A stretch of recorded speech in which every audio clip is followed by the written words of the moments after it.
Hello दोस्तों, हिंदी कक्षा में आपका स्वागत है। आज हम कक्षा 7 की हिंदी पाठ्य पुस्तक वसंत भाग 2 का पाठ 12 कंचा पढ़ेंगे। यह एक कहानी है और इसके लेखक हैं टी पद्मनाभन। कंचा हम कांच की छोटी छोटी गोलियों को कहते हैं। यह कहानी एक छोटे से बच्चे की है जिसका नाम अप्पू है। कहानी इस प्रकार है। वह नीम के पेड़ों की घनी छांव से होता हुआ सियार की कहानी का मजा लेता आ रहा था। वह कौन? यानी अप्पू। अप्पू नीम के पेड़ों की घनी छांव से होता हुआ सियार की कहानी का मजा लेता आ रहा था। हिलते डुलते उसका बस्ता दोनों तरफ झूमता खनकता था, यानी बस्ते से उसकी आवाज आती थी।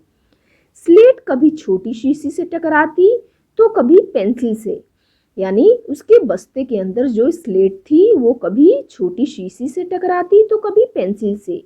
यूं वे सब उस बस्ते के अंदर टकरा रहे थे, मगर वह न कुछ सुन रहा था न कुछ देख रहा था। उसका पूरा ध्यान कहानी पर केंद्रित था। कैसी मजेदार कहानी, कौवे और सियार की। सियार कौवे से बोला, प्यारे कौवे एक गाना गाओ ना, तुम्हारा गाना सुनने के लिए तरस रहा हूँ। कौवे ने गाने के लिए मुंह खोला तो रोटी का टुकड़ा जमीन पर गिर पड़ा। सियार उसे उठाकर 9-2-11 हो गया। 9-2-11 हो गया, यह एक मुहावरा है जिसका अर्थ होता है भाग जाना। तो सियार रोटी का टुकड़ा उठाकर भाग गया। वह जोर से हंसा, बुद्धू कौवा। वह चलते चलते दुकान के सामने पहुंचा। वहां अलमारी में कांच के बड़े बड़े जार कतार में रखे गए थे, यानी एक लाइन से कांच के बड़े बड़े जार रखे थे। उनमें चॉकलेट, पिपरमेंट और बिस्कुट थे। उसकी नज़र उनमें से किसी पर नहीं पड़ी। क्यों देखे? उसके पिताजी उसे ये चीज़ें बराबर ला देते हैं। फिर भी एक नए जार ने उसका ध्यान आकृष्ट किया, यानी आकर्षित किया। वह कंधे से लटकते बस्ते का फीता एक तरफ हटाकर उस जार के सामने खड़ा टुकर टुकर ताकता रहा, यानी देखता रहा। नया नया लाकर रखा गया है, उससे पहले उसने वह चीज यहाँ नहीं देखी है। पूरे जार में कंचे हैं, हरी लकीर वाले, बढ़िया सफेद गोल कंचे, बड़े आंवले जैसे, कितने खूबसूरत हैं। अब तक ये कहाँ थे? ये सारी बातें अप्पू सोच रहा था। शायद दुकान के अंदर, अब दुकानदार ने दिखाने के लिए बाहर रखा होगा। उसके देखते देखते जार बड़ा होने लगा। वह आसमान सा बड़ा हो गया तो वह भी उसके भीतर आ गया। वहां और कोई लड़का तो नहीं था, फिर भी उसे वही पसंद था। छोटी बहन के हमेशा के लिए चले जाने के बाद वह अकेले ही खेलता था। वह कंचे चारों तरफ बिखेरता मजे में खेलता रहा। तभी एक आवाज आई, लड़के तू उस जार को नीचे गिरा देगा। वह चौंक उठा। जार अब छोटा बनता जा रहा था। छोटे जार में हरी लकीर वाले सफेद गोल कंचे, छोटे आंवले जैसे। सिर्फ 2 जने वहां हैं, वह और बूढ़ा दुकानदार। दुकानदार के चेहरे पर कुछ चिड़चिड़ाहट थी। मैंने कहा ना, जो चाहते हो वह मैं निकाल कर दूं। वह उदास हो अलग खड़ा रहा।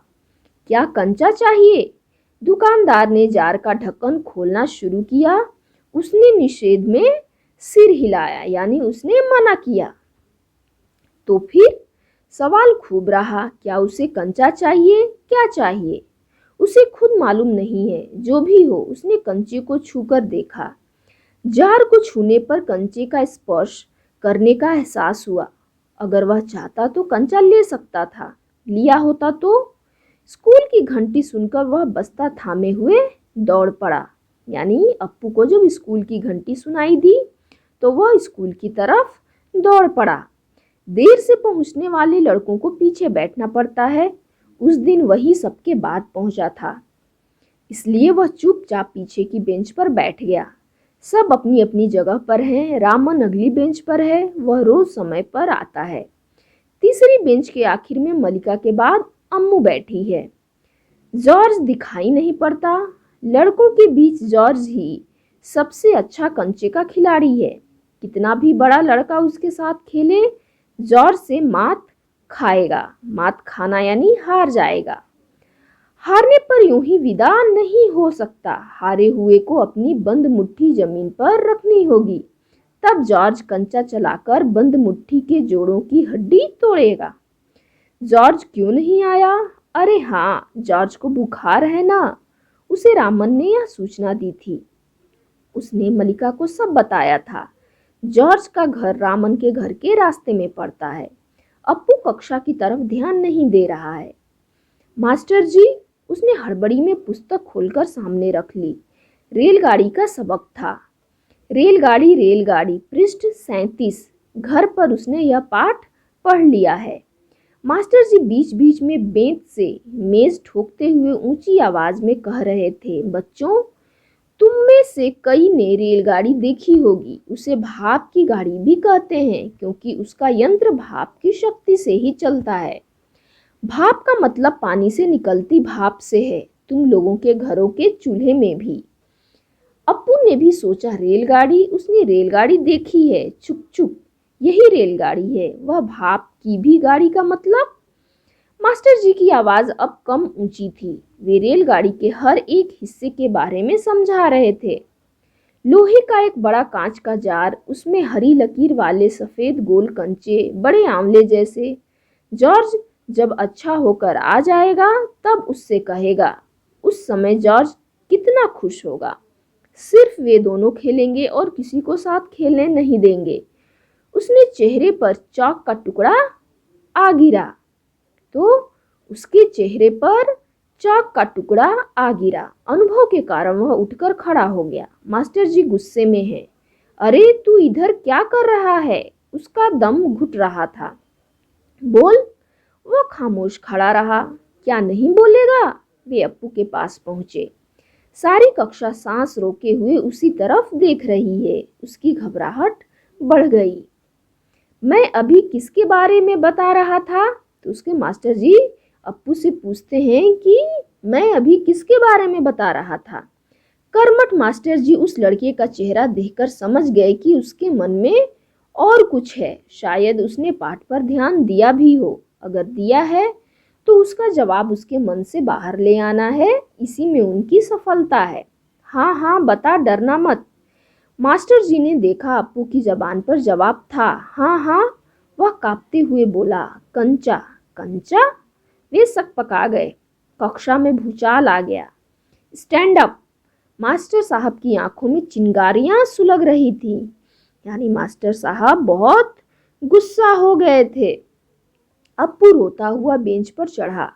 पड़ोसी कक्षा की टीचर ने दरवाजे से झांक कर देखा, फिर सम्मिलित हंसी। रोकने की पूरी कोशिश करने पर भी वह अपना दुख रोक नहीं सका। सुबकता रहा।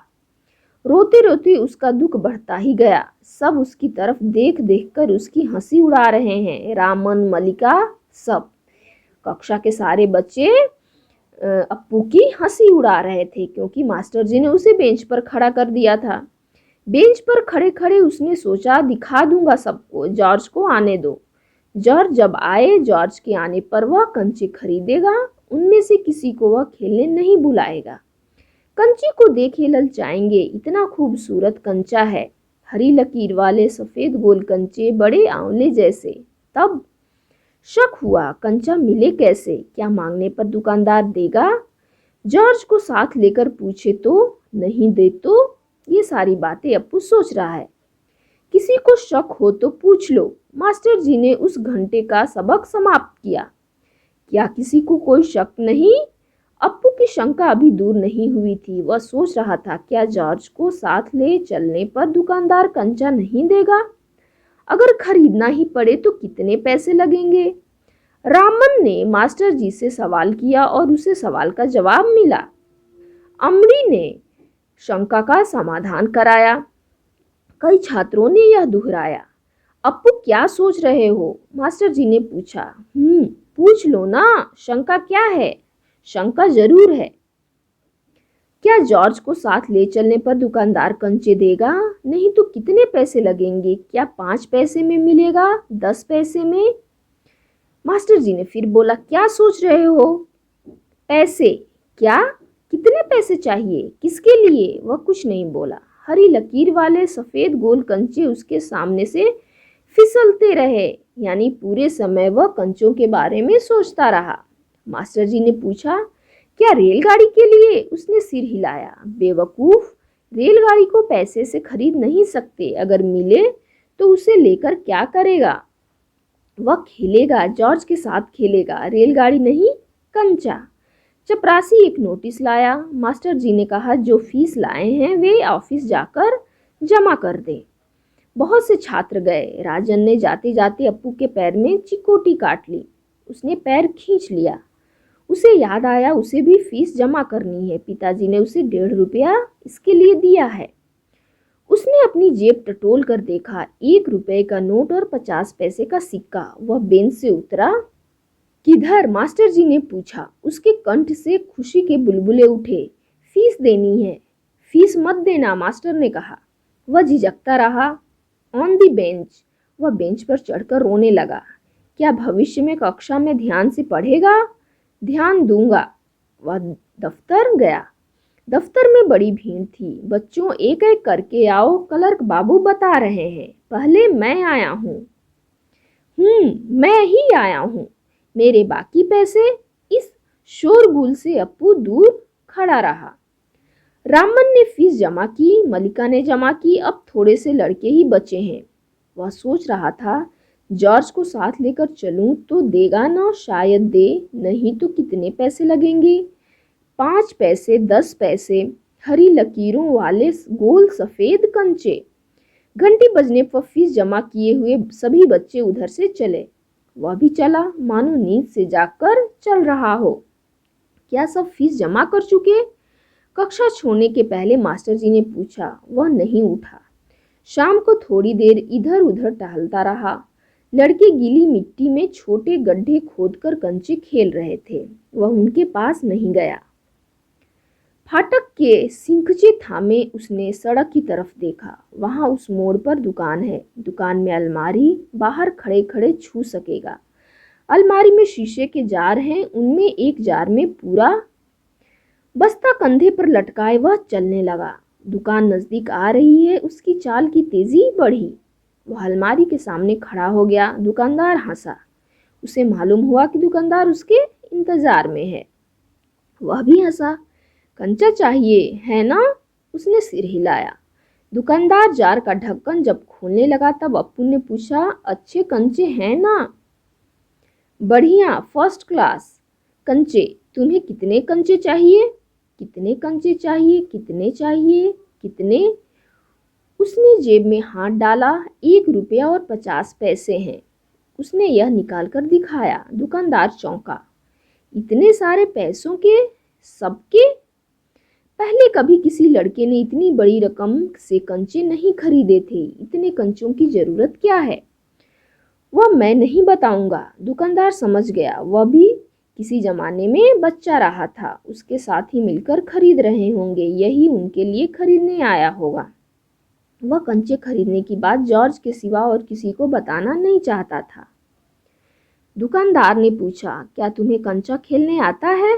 वह नहीं जानता था।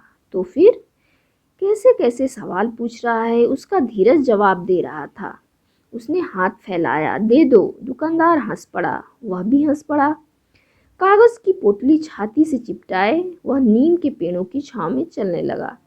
कंचे अब उसकी हथेली में हैं। जब चाहे बाहर निकाल लें। उसने पोटली हिलाकर देखा। वह हंस रहा था। उसका जी चाहता था काश पूरा जार उसे मिल जाता। जार मिलता तो उसके छूने से ही कंचे को छूने का एहसास होता। एकाएक उसे शक हुआ, क्या सब कंचों में लकीर होगी? उसने पोटली खोलकर देखने का निश्चय किया। बस्ता नीचे रखकर वह धीरे से पोटली खोलने लगा। पोटली खुली और सारे कंचे बिखर गए। वे सड़क के बीचों बीच पहुंच रहे हैं। क्षण भर सकपकाने के बाद वह उन्हें चुनने लगा। हथेली भर गई। वह चुने हुए कंचे कहाँ रखे? स्लेट और किताब बस्ते से बाहर रखने के बाद कंचे बस्ते में डालने लगा। 1 2 3 4 ऐसे गिन के वो कंचे को बस्ते में डालने लगा। एक कार सड़क पर ब्रेक लगा रही थी। वह उस वक्त भी कंचे चुनने में मग्न था। ड्राइवर को इतना गुस्सा आया कि उस लड़के को कच्चा खा जाने की इच्छा हुई। उसने बाहर झांक कर देखा, वह लड़का क्या कर रहा है। हॉर्न की आवाज़ सुन कंचे चुनते अप्पू ने बीच में सिर उठाकर देखा। सामने एक मोटर है और उसके भीतर ड्राइवर। उसने सोचा, क्या कंचे उसे भी अच्छे लग रहे हैं? शायद वह भी मज़ा ले रहा है। एक कंचा उठाकर उसे दिखाया और हंसा। बहुत अच्छा है ना? ड्राइवर का गुस्सा हवा हो गया। वह हंस पड़ा। बस्ता कंधे पर लटकाए, स्लेट, किताब, शीशी, पेंसिल सब छाती से चिपकाए वह घर आया। उसकी माँ शाम की चाय तैयार कर उसकी राह देख रही थी। बरामदे की बेंच पर स्लेट व किताबें फेंक कर वह दौड़कर माँ के गले लग गया। उसके लौटने में देर होते देख माँ घबराई हुई थी। उसने बस्ता जोर से हिलाकर दिखाया। अरे यह क्या है? माँ ने पूछा। मैं नहीं बताऊंगा, वह बोला। मुझसे नहीं कहेगा? कहूँगा। माँ आंखें बंद कर लो। माँ ने आंखें बंद कर ली। उसने गिना 1 2 3। माँ ने आंखें खोलकर देखा, बस्ते में कंचे ही कंचे थे। वह कुछ और हैरान हुई। इतने सारे कंचे कहाँ से लाया? खरीदे हैं। पैसे? पिताजी की तस्वीर की ओर इशारा करते हुए उसने कहा, दोपहर को दिए थे ना। माँ ने दांतों तले उंगली दबाई।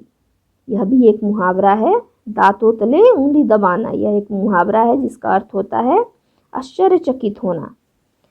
तो माँ ने दांतों तले उंगली दबाई। फीस के पैसे? इतने सारे कंचे काहे को लिए? आखिर खेलोगे किसके साथ? उस घर में सिर्फ वही है। उसके बाद एक मुन्नी हुई थी, उसकी छोटी बहन। मगर माँ की पलकें भीग गई। उसकी माँ रो रही है। अप्पू नहीं जान सका कि माँ क्यों रो रही है। क्या कंचा खरीदने से? ऐसा तो नहीं हो सकता। तो फिर? उसकी आंखों के सामने बूढ़ा दुकानदार और कार का ड्राइवर खड़े खड़े हंस रहे थे। वे सब पसंद करते हैं, सिर्फ माँ को कंचे क्यों पसंद नहीं आए? शायद कंचे अच्छे नहीं हैं। बस्ते से आंवले जैसे कंचे निकालते हुए उसने कहा, बुरे कंचे हैं, है ना? नहीं, अच्छे हैं। देखने में बहुत अच्छे लगते हैं ना? बहुत अच्छे लगते हैं। वह हंस पड़ा। उसकी माँ भी हंस पड़ी। आंसू से गीले माँ के गाल पर उसने अपना गाल सटा दिया। अब उसके दिल से खुशी छलक रही थी। तो इसके साथ ही यह कहानी समाप्त हो जाती है। अगले वीडियो में हम फिर मिलते हैं। धन्यवाद।